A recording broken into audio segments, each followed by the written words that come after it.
you Aquarians! Welcome for your horoscope for the month of June 2012. It's going to be a very interesting month for everyone, every sign. But what does it mean for you? Well, there's of course a general explanation. For all signs, this little explanation is applicable. So this is applicable for all signs. And Pluto and Uranus, it is very obvious that Pluto and Uranus in a square is actually accentuating the fact that we have to change, and we have to change into stronger people.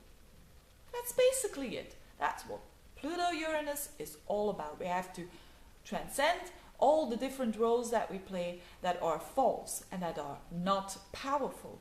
I'm talking about roles, and I'm going to explain 3 roles that are really not the roles that we want to play because they make us unhappy. That's one thing, and everybody wants to be happy. I certainly do. And it is also a possibility to get out of a bad situation and to become stronger. So this model was based on the environment of court and judges and so on, in this world where there is a judge, where there is a victim, where there is a solicitor and so on. So 3 roles that we don't want to play. The weakest role of the 3 is a victim. And I think we all play roles in our lives, or we have been playing roles in our lives where we are the victim. And if we are a victim, it's the weakest roles of all 3. Why? Because we let other situations, other people walk all over us. And that's because we don't want to take responsibility. Or maybe we want to, but we feel that we can't. And why can't we? Because we feel not good enough about ourselves. We feel a bit less. That's basically it. Now the other role, you could say, is a bit the opposite role. It's the role of the savior. That's not a powerful position either. Why? Because you feel better than someone else. It's also inequality. You feel better than someone else and you overtake their power. You take responsibility of that other person. It could mean in a personal relationship, but it could also be a situation at work. Maybe a colleague who's taking all responsibility. Oh, I will do it for you, and that person, that savior, really thinks that he's doing or she's doing the right thing. But actually, it is not a powerful situation. It is taking other people's power, and it's not a healthy situation. How to get out of this? How to get out of a victim's role is to take responsibility, and in that case, you need Mars. You need to have a transit. If you use the astrology, you can look at when is my Mars, or when is Mars going to aspect another personal planet, or is going to give me some strength, because you're going to need it. It's going to give me some courage to get out of this situation, and then you can become a stronger person. For the savior, it is a good moment when they realize that instead of giving the fish to other people all the time, they learn to other people how to fish. And that's a huge difference. That's not saying you've got to do this and that. That's just suggesting how to do it. And that is a totally different point of view. That is transcending taking over power. You're not going to take any other people's power into your hands when you are trying to help them. You're not going to do what they have to do. They have to take their responsibility, but you're going to help them. You're going to suggest maybe you can do this and that, but you're not going to do it. That's a huge difference. And then there's equality. Then the last position, the last role we don't want to play, it's the strongest role of the 3 roles. I mean, power, when it comes to power, it's the role of the judge, which is on top of it. You know, we can play them in different situations, you know, with the finger, judging everything. You shouldn't do this, and you shouldn't do that, or this situation, But of course, that's also not a healthy position. That means that you're not in balance. That means that you feel better than other people are better than other situations. Now, how to get out of this role is the easiest one. It's just the awareness of the fact that you can open the eyes of other people without influencing them. Because you're influencing other people if you're saying you should do this and you should do that. You are opposing your own power and your own value system towards other people. So you take yourself as a standard. I certainly play those roles a lot of times, and I still have to be very aware of it, not to do it. So we all play different roles, and but there's a way to get out.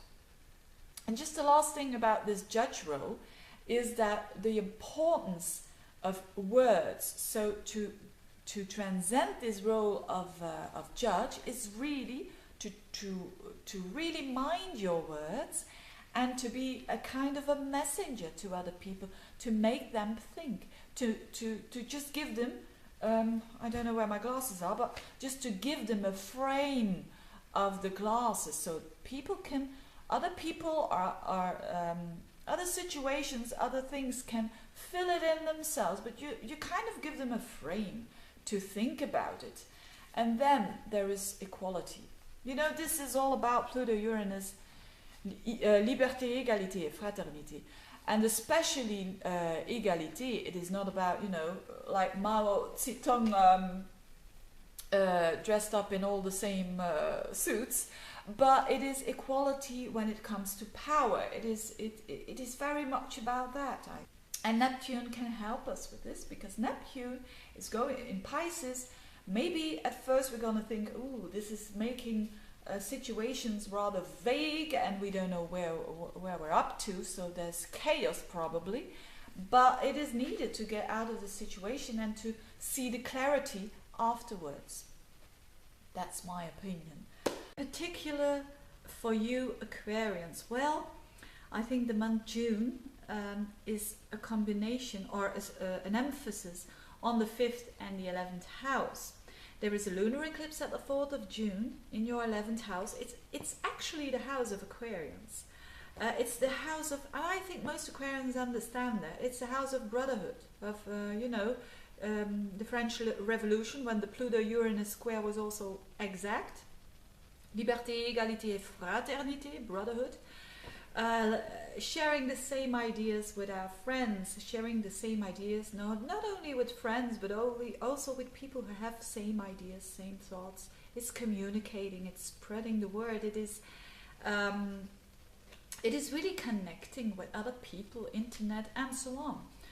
But there's a full house in your 5th house, which is lovely, which is very, very lovely, because it's all good planets. It's not Mars in there or Saturn in there. No, there's Venus in there, Jupiter in there, the two benefics. At the end of the month, even Jupiter comes into your 5th house. So if you want to charm other people, you don't have to force yourself to do it, because you just have to be who you are, and other people will think it is very charming. So if you're not in a relationship, go out, go to have some fun. But having all these planets in your 5th house is almost like it's also a romantic house. It's when you have an artist and he's inspired by his muse. Well, I don't think you're going to need a muse this month, but it's a bit like that, like getting inspired, getting your inspiration, and to do the things that you want to do. And with Mars in the 8th house for such a long time in Virgo, you have transformed in a way. Something has died in you and something has come up, something new, and now you are ready to be creative with it and to show it and to with others and to share it with others. So I think a very lovely month for the Aquarians. And if you want me to look specifically, I mean in a specific way, in a significant way, Pluto-Uranus on one of your personal planets, and I've got a special offer. You can see it on my website. I'll put a link below, and it's a special offer of €13. I think it's approximately $16-17, and it's about specifically Pluto-Uranus on one of your personal planets. planets. Enjoy it. Especially this Venus Jupiter in your fifth. Enjoy this good energy, the opening of your heart, and I'll see you back soon. Bye bye.